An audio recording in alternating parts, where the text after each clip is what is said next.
اعوذ باللہ من الشیطان الرجیم بسم اللہ الرحمن الرحیم اللہم صلی علی سیدنا و مولانا محمد وعلی آل سیدنا و مولانا محمد وبارک وسلم وصلو علیہ انا صلاتی و نسکی و محیائی و مماتی للہ رب العالمین کہ بے شک میری نماز، میری قربانی، میری زندگی اور میری موت صرف اللہ رب العزت کے لیے ہے جو تمام عالمین کا رب ہے۔ السلام علیکم ورحمۃ اللہ وبرکاتہ۔ میری پہچان پروگرام لے کر آپ کی خدمت میں حاضر ہیں۔ جناب اللہ کے رسول سرور دو عالم احمد مجتبیٰ محمد مصطفیٰ صلی اللہ علیہ وآلہ وسلم نے منافقین کی 3 نشانیاں بیان فرمائیں، اور جن میں سے ایک یہ ہے کہ جب امانت اس کے پاس رکھوائی جائے تو وہ خیانت کرتا ہے، اور اللہ کے رسول صلی اللہ علیہ وآلہ وسلم نے پناہ مانگی کس سے؟ جن چیزوں سے پناہ مانگی اس میں ایک خیانت بھی ہے۔ اب ہم جب رذائل کی بات کرتے ہیں، یعنی جب ہم اخلاق حسنہ کی بھی بات کی، ہم نے کافی اپنے پروگرامز میں یعنی وہ اعمال یا وہ افعال یا وہ احکامات جو اللہ رب العزت نے پسند فرمائے ہیں، اور اگر ہم رذائل کی بات کر لیں تو وہ بری خصلتیں جو ناپسندیدہ ہیں، جنہیں اللہ بھی ناپسند فرماتا ہے اور اللہ کے رسول سرور دو عالم احمد مجتبیٰ محمد مصطفیٰ صلی اللہ علیہ وآلہ وسلم نے بھی اسے ناپسند فرمایا ہے۔ اس میں سے ایک خیانت، جیسا کہ ہم نے آپ کے سامنے عرض کیا، خیانت پہ آج ہم بات کریں گے، اور انشاءاللہ تعالی یہ جو روحانی ایسی ایک بیماری ہے جس سے اگر کسی بھی انسان میں یہ داخل ہو جائے تو جسمانی طور پر بھی روحانی طور پر بھی انسان خود بھی نقصان اٹھاتا ہے اور پورا معاشرہ اس سے تباہ و برباد ہو جاتا ہے۔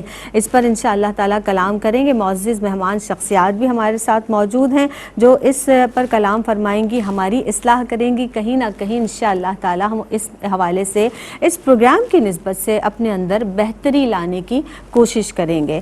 جناب، جس طرح سے ہم نے بات کی کہ آج ہم خیانت کے حوالے سے بات کر رہے ہیں، مہمان شخصیات کی جانب بڑھتے ہیں جو بلا شبہ آپ کی پسندیدہ اسکالر ہیں، بہت عمدگی سے گفتگو فرماتی ہیں، عمدہ گفتار ہیں، پیارا لب و لہجہ ہے، ڈاکٹر پروفیسر ناہید ابرار صاحبہ تشریف فرما ہیں، ویلکم کرتے ہیں۔ السلام علیکم ورحمۃ اللہ وبرکاتہ۔ وعلیکم السلام زینب۔ آپ خیریت سے ہیں؟ آپ جی زینب، میرے رب کا احسان ہے۔ آپا میری پہچان میں آپ کو خوش آمدید کہتے ہیں، اور ان کے ساتھ اگلی نشست پر جو مہمان شخصیت تشریف فرما ہیں ان کا بھی اپنا جداگانہ انداز ہے، انداز تکلم ہے۔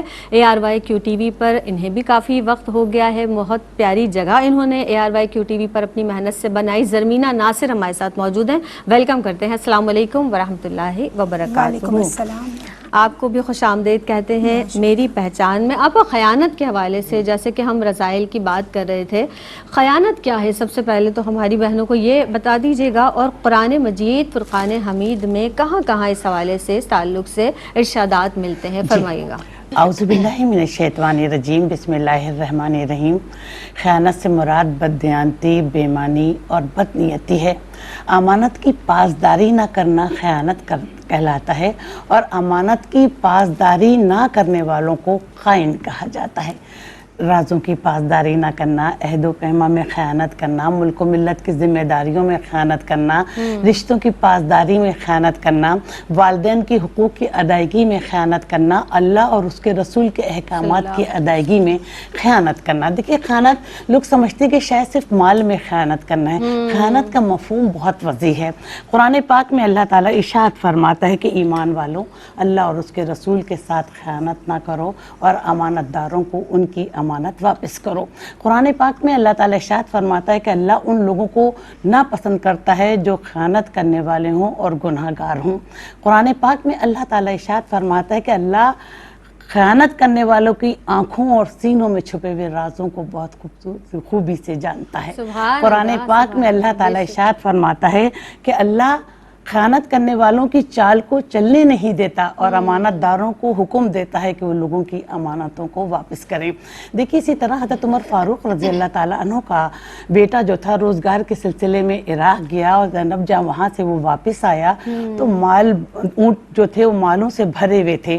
جب عمر فاروق رضی اللہ تعالیٰ عنہ کو یہ پتہ چلا تو انہوں نے اپنے بیٹے کو بلوایا, کہا تمہارے پاس اتنا مال کہاں سے آیا؟ تو انہوں نے کہا تجارت کی تھی. تجارت کے لیے پیسہ کہاں سے آیا؟ تو انہوں نے کہا کہ چچا نے دیا تھا. چچا اس زمانے میں گورنر تھے, تو انہوں نے فوراً چچا کو بلوایا ان کے اور کہا کہ کیا بیت المال میں اتنا پیسہ آ گیا کہ ہر شخص کو پیسہ دیا جائے؟ انہوں نے گورنر کو معزول کیا اور اس کے بعد اپنے بیٹے سے کہا کہ سارا مال جا کے بیت المال میں جمع کراؤ, اس پر تمہارا کوئی حق نہیں ہے, اس پر لوگوں کا حق ہے, اور یہ امانت میں خیانت کرنا ہوتا ہے. اسی طرح حضرت ابن عمر اپنے ساتھیوں کے ہمراہ ایک گاؤں میں تشریف لے گئے, تو انہوں نے کھانا لگوایا تو دیکھا کہ ایک نوجوان بکریاں چرا رہا ہے. اس نے حضرت ابن عمر کو سلام کیا تو حضرت ابن عمر نے کہا کہ آؤ میرے ساتھ کھانا کھاؤ. تو اس نے کہا کہ حضرت میرا تو روزہ ہے. تو انہوں نے کہا اتنی سخت گرمی ہو رہی ہے, چلچلاتی دھوپ ہے اور تم نے روزہ رکھا ہوا ہے. تو اس نوجوان نے کہا کہ حضرت میں نیام کو اپنے لیے بہتر سمجھتا ہوں. تو دیکھیے حضرت عمر نے اس کی مزاج سے آشنا ہونے کے لیے اس کا امتحان لیا کہ کتنا وہ تقوی رکھتا ہے اور امانت میں خیانت نہ کرنے والا ہے. تو انہوں نے اس نوجوان سے کہا کہ ایسا کرو کہ بکریوں کے ریوڑ میں سے ایک بکری مجھے دے دو, تمہیں منہ مانگی قیمت مل جائے گی اور شام میں افطار کرنے کے لیے گوشت بھی مل جائے گا. تو اس نوجوان نے کہا کہ حضرت یہ بکریاں میری نہیں ہیں, میرے مالک کی ہیں. تو اس پر حضرت ابن عمر نے کہا کہ مالک تو تمہارا نہیں دیکھ رہا. تو اس نے کہا کہ حضرت اگر میرا مالک نہیں دیکھ رہا مگر میرا رب دیکھ رہا ہے اور میں امانت میں خیانت نہیں کر سکتا. تو اس کے بعد جب حضرت ابن عمر مدینے آئے تو منہ مانگے داموں اس کے بکریوں کا ریوڑ خرید لیا اور اس کو آزاد کروا دیا. دیکھیے امانت میں خیانت کبھی بھی نہیں کرنا چاہیے, بس ہمارے دل میں یہ ایمان ہونا چاہیے کہ ہمارے ہر عمل سے ظاہری ہو یا باطنی ہو اللہ تعالیٰ واقف ہے, اور جو امانت میں خیانت کرے گا اسے دنیا میں بھی جواب دینا ہے اور آخرت میں بھی جواب دینا ہے. بلا شبہ, بے شک. آپ یہ جو کیفیت ہے نا کہ ہم اگر کوئی بھی کام کر رہے ہیں تو ہمارے اندر یہ خوف ہونا چاہیے کہ اللہ رب العزت تو ہمیں دیکھ رہا ہے. اور سرور دو عالم صلی اللہ علیہ وسلم جنہیں دشمن کیا دوست کیا ہر ایک فرد آپ کو صادق اور امین کہا کرتا تھا, اور رسول اللہ صلی اللہ علیہ وسلم امانت جب رکھوائی جاتی تو امانت دار آپ کو جس طرح سے عرب میں مشہور تھے, اور اللہ کے رسول صلی اللہ علیہ وسلم نے اپنے صحابہ کو بھی یہی تعلیم عطا فرمائی. زرمینہ آپ ارشاد فرما دیجئے کہ رسول اللہ صلی اللہ علیہ وسلم نے خیانت کے حوالے سے کس طرح مذمت فرمائی ہے, احادیث کی روشنی میں, سیرت مبارکہ کی روشنی میں فرمائیے گا. بہت شکریہ. بسم اللہ الرحمن الرحیم. زینب, خیانت ایک ایسا مکروہ عمل ہے جس کو ناپسند کیا گیا ہے. اللہ اور اس کے حبیب صلی اللہ علیہ وآلہ وسلم نے اس کی مذمت فرمائی ہے. قرآن و حدیث میں اس کی شدید مذمت فرمائی گئی اور ہمیں اس کا ارتکاب کرنے سے منع فرمایا گیا ہے. قرآن پاک میں فرمایا گیا کہ اللہ تعالیٰ خائن ناشکرے کو پسند نہیں کرتا. مفسرین کریم کی روشنی میں آپ فرماتے ہیں کہ یہ وہ برا عمل ہے کہ جس سے اللہ رب العزت نے منع فرمایا. یعنی جو ناشکری ہے وہ بھی خیانت کے ضمن میں آتی ہے, یعنی وہ کسی کی یک تلفی کر رہا ہے, اس میں خیانت کا ارتکاب کر رہا ہے, اور اللہ رب العزت ایسے شخص کو محبوب نہیں رکھتا ہے. پھر صحابہ کرام رضوان اللہ علیہم اجمعین فرماتے ہیں کہ ہماری کوئی نشست رسول پاک صلی اللہ علیہ وآلہ وسلم کے ساتھ ایسی نہیں ہوتی تھی جس میں ہمیں امانت کی پاسداری کرنے کی تعلیم نہ دی جاتی ہو اور خیانت کا ارتکاب کرنے سے منع نہ کیا جاتا ہو. پھر ہم دیکھتے ہیں کہ حدیث مبارکہ کی روشنی میں یہ بات ہم تک پہنچتی ہے کہ خائن کبھی مومن نہیں ہو سکتا. یعنی کہ مومن جو ہے اس کی شخصیت میں خیانت کبھی بھی شامل نہیں ہو سکتی. اور قرآن پاک میں ہمیں فرمایا گیا کہ ہم امانتوں کو اہل تک پہنچائیں اور ناپ تول میں کمی بیشی نہ کریں. پھر جمعے کے خطبے میں کتنی پیاری بات کی جاتی ہے کہ اس کا کوئی ایمان نہیں جو امانت دار نہیں, اور اس کا کوئی ایمان نہیں جو اپنے عہد کو وفا کرنے والا نہیں ہے.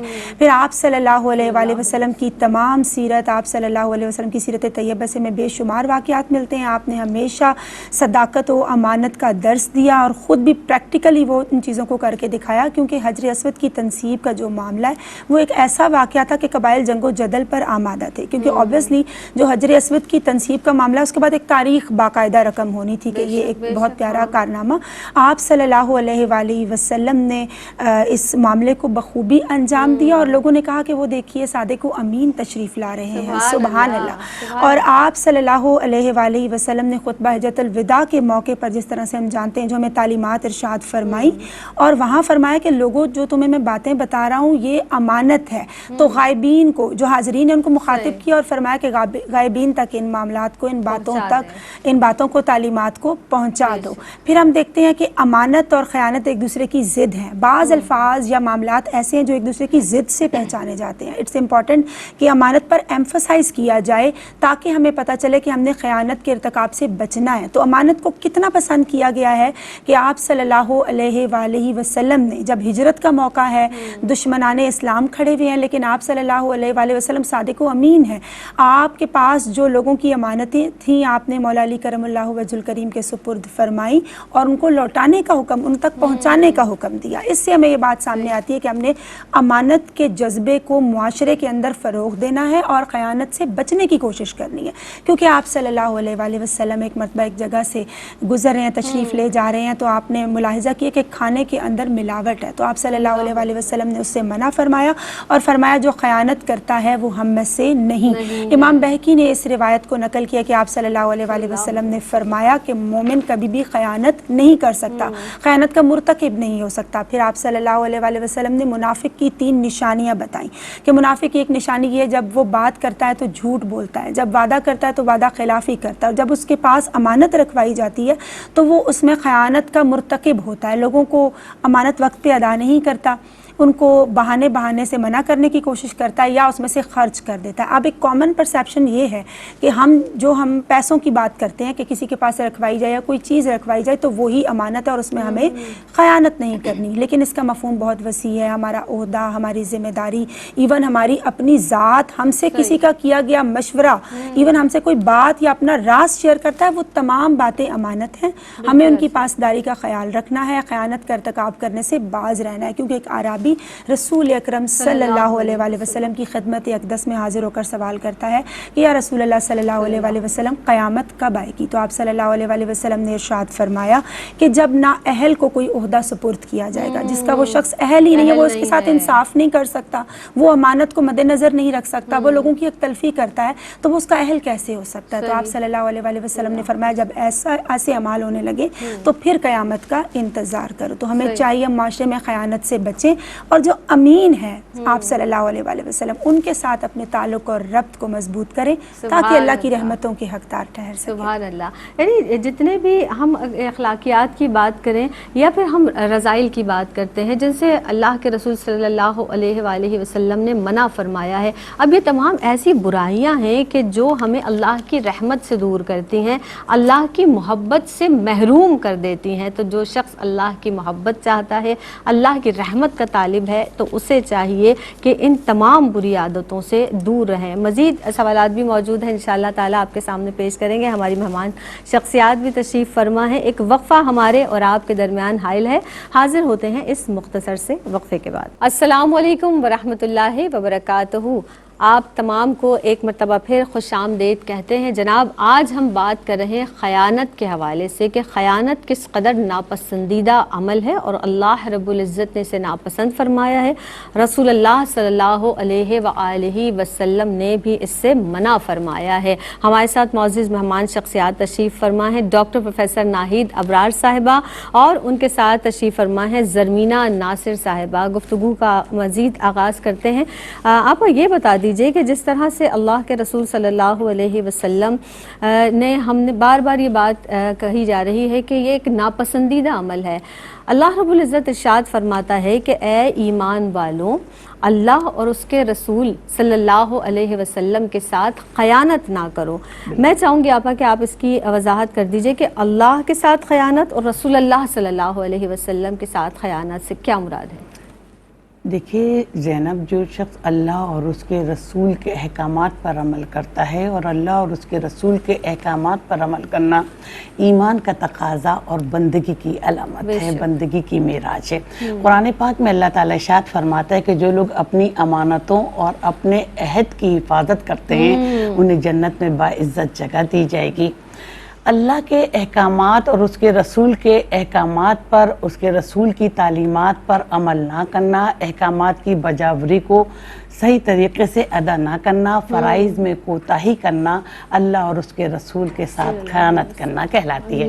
لیکن اللہ تعالیٰ نے ہم پر کچھ فرائض بھی واجب کیے ہیں۔ مثال کے طور پر نماز جو ہے کہ فرض اعمال میں سب سے پہلے جو ہے نماز کا حساب لیا جائے گا۔ جو شخص، نبی کریم صلی اللہ علیہ وسلم نے فرمایا کہ جو شخص خشوع خضوع کے ساتھ 5 وقت کی نماز وقت کی ادائیگی کے ساتھ پڑھتا ہے تو وہ نماز آسمانوں میں پہنچائی جاتی ہے، آسمانوں کے دروازے کھول دیے جاتے ہیں، روشنی ہو جاتی ہے آسمانوں میں، اور نماز دعا کرتی ہے کہ جس طرح تو نے میری حفاظت فرمائی اللہ تیری حفاظت فرمائے۔ اور پھر دیکھیں جو شخص خشوع خضوع وقت کی ادائیگی کے ساتھ نماز نہیں پڑھتا تو نماز کہتی ہے کہ جس طرح تو نے مجھے ضائع کیا اللہ تیرے اعمال کو بھی ضائع کر دے۔ اب اسی طرح روزہ کہ اللہ تعالیٰ فرماتے ہیں کہ بندہ روزہ میرے لیے رکھتا ہے گا اور اس کا اجر میں خود دوں گا۔ پھر اللہ تعالیٰ فرماتا ہے کہ جو شخص روزہ رکھنے کے باوجود بھی جھوٹ بولتا ہے، غلط بیانی کرتا ہے، چوری کرتا ہے، غیبت کرتا ہے، مجھے اس سے کوئی سروکار نہیں کہ وہ دن بھر بھوکا پیاسا رہتا ہے۔ یہی حال زینب دیکھی حج کا ہے کہ حج بھی ہم جب ہر صاحب استطاعت پر زندگی میں ایک بار حج فرض ہے، جب ہم حج کے لیے جائیں تو حرام کمائی سے پرہیز کریں، یعنی ہر عبادت میں حلال کمائی کا ہونا بہت ضروری ہے، نیتوں کی سچائی کا ہونا بہت ضروری ہے۔ اللہ تعالیٰ فرماتا ہے کہ دیکھو میرے بندوں کو دور دراز علاقوں سے چلچلاتی دھوپ میں آ رہے ہیں، جبکہ ان کا کھانا حرام، ان کا پہننا حرام، ان کا پینا حرام، ان کی دعا کیسے قبول ہوگی؟ یہی حال زکوٰۃ کا ہے جو امیروں سے لے کر ضرورت مندوں میں تقسیم کی جاتی ہے، تو اس میں بھی کوئی نمود و نمائش نہ ہو۔ اگر ہم کسی کی مدد کرتے وقت کوئی نمود و نمائش کریں گے تو ہمارا سارا اجر اللہ تعالیٰ ضائع کر دے گا۔ پھر اس کا مطلب یہ کہ ہم اللہ تعالیٰ کے احکامات پر سچے دل سے عمل نہیں کر رہے۔ تو اس میں بھی کہ نبی کریم صلی اللہ علیہ وسلم نے فرمایا کہ وہ لوگ عرش الہی کے سائے میں ہوں گے جو اس ہاتھ دیں اور دوسرے ہاتھ کسی کو خبر بھی نہ پتہ چلے۔ اسی طرح اب میں نبی کریم صلی اللہ علیہ وسلم کی تعلیمات پر آتی ہوں۔ نبی کریم صلی اللہ علیہ وسلم نے دنیا میں تشریف لا کر ہم لوگوں کو تعلیم دی کہ نماز قائم کرو، زکوٰۃ ادا کرو، حلال اور حرام کا فرق رکھو، بڑوں کا ادب کرو، چھوٹوں کے ساتھ شفقت سے پیش آؤ، اساتذہ کا ادب کرو۔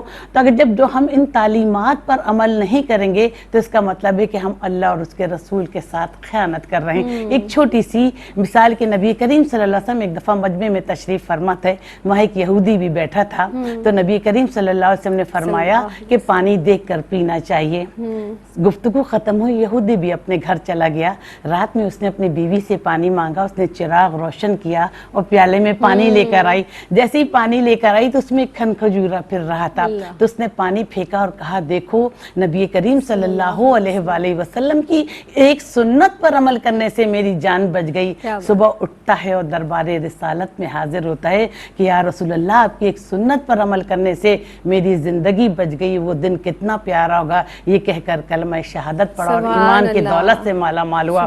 تو ہم زندگی میں کامیابی چاہتے ہیں، ہمیں ہر بلندی، ہر نعمتیں، ہر وسعتیں، ہر رحمتیں اسی وقت ملیں گی جب اللہ اور اس کے رسول کے احکامات میں خیانت نہیں کریں گے اور اس پر دل کی نیت، سچائی کی نیت، آنکھوں کی نیت اور اعمال کی نیت کے ساتھ جو ہے ہم ان پر عمل پیرا ہوں گے۔ سبحان اللہ۔ یعنی آپا ایک طالب علم کی حیثیت سے یہاں جو بات میں سمجھی ہوں کہ ہمارا ہر عضو جو ہے اللہ کی امانت ہے، اور اس میں اگر ہم نے خیانت کی، جیسے کہ نماز کی مثال دی گئی، تو اس کو ہم ترتیب کے ساتھ، وقت کی پابندی کے ساتھ، اپنے پورے اعضائے جسمانی اور ذہن کی بالیدگی کے ساتھ اگر ہم نے نہیں پڑھا تو یقینی طور پر ہم نے اللہ کے ساتھ خیانت کی۔ اور جو کیفیت ہماری روزے میں ہوتی ہے ناظرین محترم، میں چاہتی ہوں کہ پورے دن ہماری عام زندگی میں بھی وہ کیفیت ہو کہ ہم احتیاط برتتے ہیں، اللہ کے احکامات کی پاسداری کرتے ہیں اور کچھ کھاتے پیتے نہیں ہیں، بھوک پیاس برداشت کرتے ہیں اس رب کے خاطر۔ تو ہمیں پوری زندگی اسی طرح سے اس رب کے خاطر جہاں جہاں میں روکا گیا اس سے ہمیں رکنا ہے۔ زرمینہ آپ مجھے یہ بتا دیجئے کہ معاملات زندگی کی اگر ہم بات کریں تو لوگ کہاں کہاں پر کن کن معاملات میں اور کیسے خیانت کے مرتکب ہوتے ہیں؟ بہت شکریہ زینب. بالکل لوگ سوری ٹو سے زندگی میں بہت سارے معاملات میں خیانت کے مرتکب ہوتے ہیں اور ہم سب کو اپنی اصلاح کرنے کی یقیناً ضرورت ہے.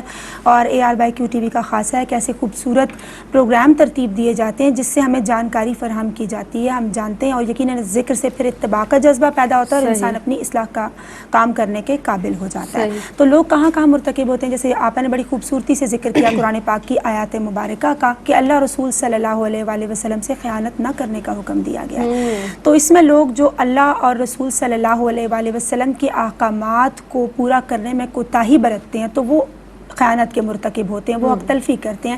اس معاملے میں ان کو اپنی اصلاح کرنے کی یقیناً ضرورت ہوتی ہے. پھر ہم دیکھتے ہیں دینی مساجد ہے جو دیگر معاملات کی جانب معاشرے میں آیا جائے تو دینی مساجد میں جہاں چندہ اکٹھا کرنے کا اہتمام ہوتا ہے، سوری ٹو سے بعض لوگوں کو دینی مسائل سے صحیح طور سے آگاہی نہیں ہوتی زینب کہ چندہ کیسے استعمال کرنا ہے، کیسے اس کو عمل کو پایا تکمیل تک پہنچانا ہے.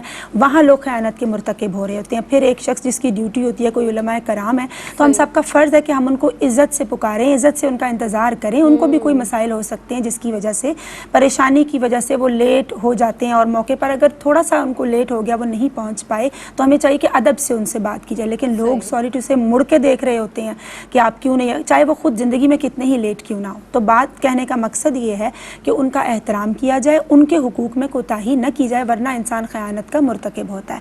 حضرت عبداللہ ابن عمر روایت فرماتے ہیں کہ ہر شخص نگران ہے اور اس سے سوال کیا جائے گا، چاہے وہ حاکم ہے، چاہے وہ امام ہے، چاہے وہ قاضی ہے. اس کے عہدے کے حوالے سے، اس کی ذمہ داریوں کے حوالے سے اس سے کویشچن کیا جائے گا. تو ہمیں اس میں بھی خیانت سے باز رہنے کی کوشش کرنی چاہیے.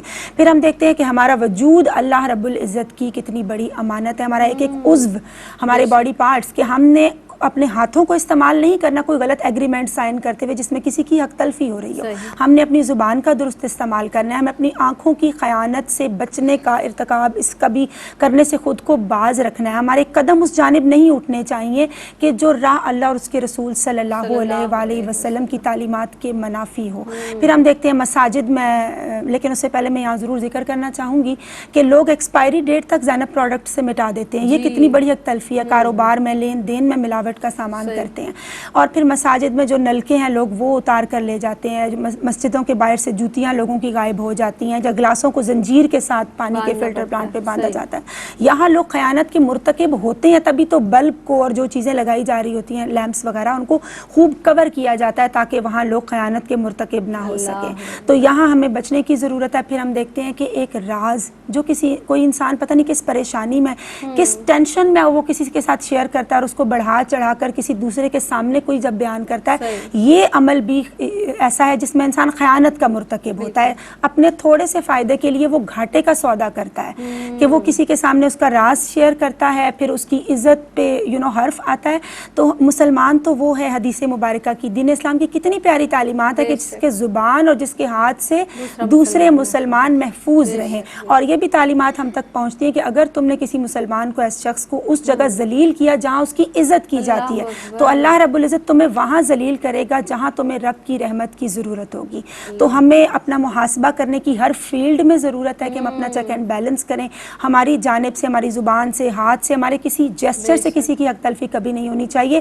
اور یہاں ضرور میں شامل کرنا چاہوں گی کہ مشورہ کرنا، کوئی انسان جب آپ سے مشورہ کرتا ہے اس میں بھی آپ امین ہیں، آپ کو امانت کا بھرپور ثبوت دینا ہے. کیونکہ آپ صلی اللہ علیہ وآلہ وسلم نے فرمایا کہ اگر کسی نے کسی کو غلط مشورہ دیا تو وہ بھی خائن ہے. اگر وہ غلط مشورہ دے رہا ہے، اس کی حق تلفی کر رہا ہے کہ کہیں یہ میرے مد مقابل نہ آ جائے، کہیں میری سیٹ نہ لے لے، میری پوزیشن نہ لے لے، تو اس میں بھی ہمیں خیانت کے عمل سے باز رہنا ہے تاکہ ہم اللہ اور اس کے حبیب صلی اللہ علیہ وآلہ وسلم کی رحمتوں کے حقدار ٹھہر سکیں. سبحان اللہ. یعنی جہاں ہم بات کر رہے ہیں امانت داری کی، اب ہم اس کو اکثر و بیشتر جو ہماری بہنیں ہیں یا عام معاملات میں ہم دیکھیں تو اس کو مادیت سے ہم جوڑ دیتے ہیں. یعنی کہیں پر آپ نے کسی پیسے رکھوا دیے، کوئی ایسی چیز جو مادی طور پر اپنا وجود رکھتی ہے. لیکن آپ نے دیکھا کہ ہماری جو اسکالرز ہیں، ہماری مہمان شخصیات ہیں، انہوں نے کتنے خوبصورت انداز سے ہمیں، یعنی ہماری دل کی جو کیفیت ہے وہ بھی اللہ کی امانت ہے. ہمیں گمان بھی برا نہیں رکھنا ہے کسی سے. تو پروردگار عالم نے جو اصول، جو ضوابط زندگی گزارنے کے ہمیں بتائے ہیں،